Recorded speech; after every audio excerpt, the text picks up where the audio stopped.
bottom. Okay, so they're perfectly branded. I'm gonna loose the card somewhere in the middle of the deck and then give the cards a quick shuffle. Now for those of you who don't play cards, in a deck of cards there are 4 different suits. There is hearts, clubs, diamonds, and spades. Watching magic is an active pursuit of what is false and what is true. Now, performing magic is always about multiple layers of reality combining. In a complete deck of cards, there are 4 suits, and they correspond to the 4 seasons: spring, summer, fall, and winter. My favorite season is winter. Mine too, like magic. Winter shows the delicate balance between the physical states. It's like very, very magical. Now in each of the 4 suits, there is a total of 13 cards.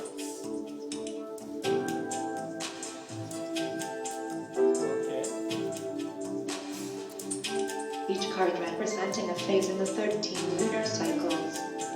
So, let me start this again. The flash is kind of freaking me out. No flash. Each card representing a phase in the 13 lunar cycles. So it's very easy. Over here we have high tides, and here we have low tides.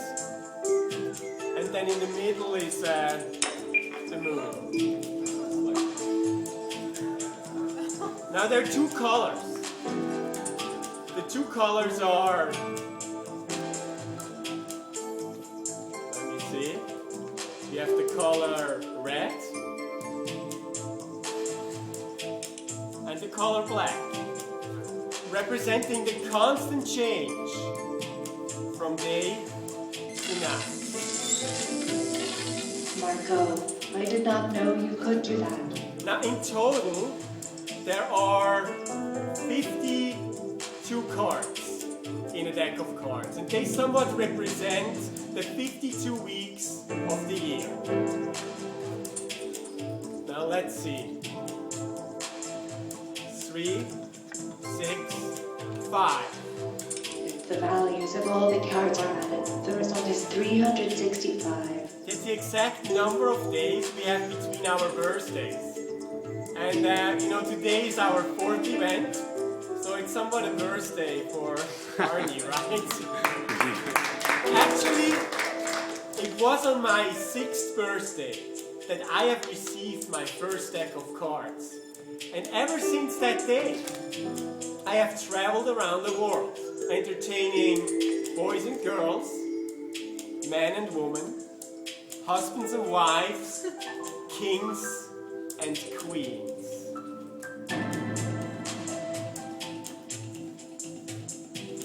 And sometimes the kings and queens' servants. Now, we have to watch out. These guys can be real hecklers. Hey, wake up. Whoa! Are you ready? Ready! Now let me see what you got. Presenting my overstay. Hey, careful.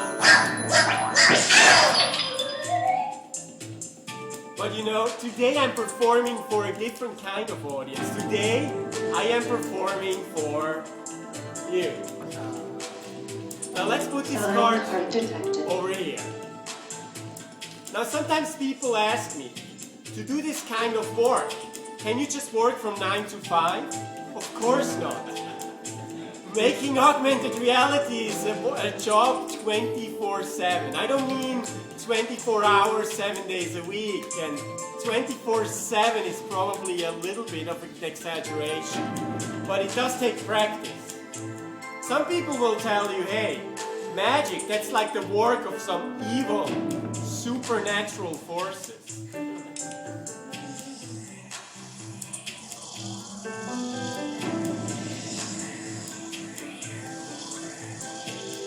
To this, I say, no.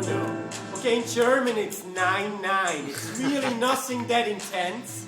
I have to warn you though, if you ever play with somebody who's so good with cards, don't play with for money. Because even if you receive a decent hand, he'll be prepared. And that leaves me with the last and most important card of all.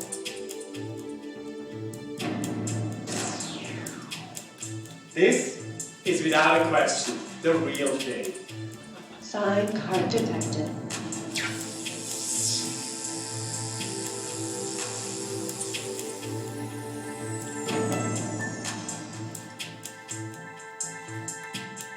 Thank you.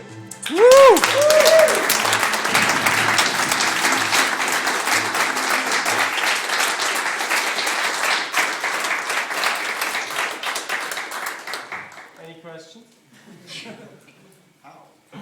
Okay, so the software was created with open frameworks. Was programmed by Zachary Lieberman, which is one of the creators of open frameworks. Open frameworks is open source, so it's a fantastic tool to create things like that. It uses AR Toolkit and Intel's open source OpenCV to find the blobs of the cards. It was created in about a 4 weeks period where I collaborated with Zachary Lieberman, and he's a genius, obviously. We're tracking without markers. The way it works is we're looking for blobs, and then we kind of measure the blobs out by first looking for curvatures. If we find 4 of them, we draw parallel lines, and then we kind of know, okay, this is a card or not a card. And then it's kind of a ghetto hack. Sorry, Zach, if you're listening.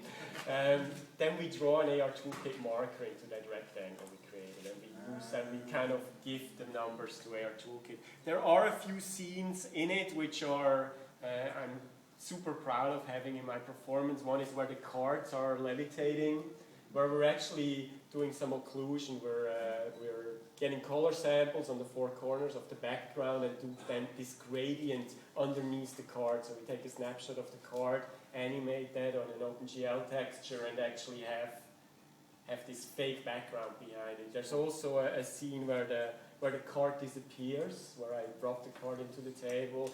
There we are actually doing a second layer, like a third layer of keyed elements on top. My hand, the hue of my hand gets measured and gets keyed on top of the sandwich of the fake, just photographed card, the real background. I like the tunnel scene a lot, where I go into the table, where obviously we have to mask off quite a bit of the table, make a snapshot of the signed card, and use that as an animated element. So there's quite a bit of alchemy in the piece. If anybody is interested in seeing this and seeing how the debug screens work like and that kind of stuff, I'm more than happy to show a little bit of that when the presentations are done. Yes? As a magician, do you find it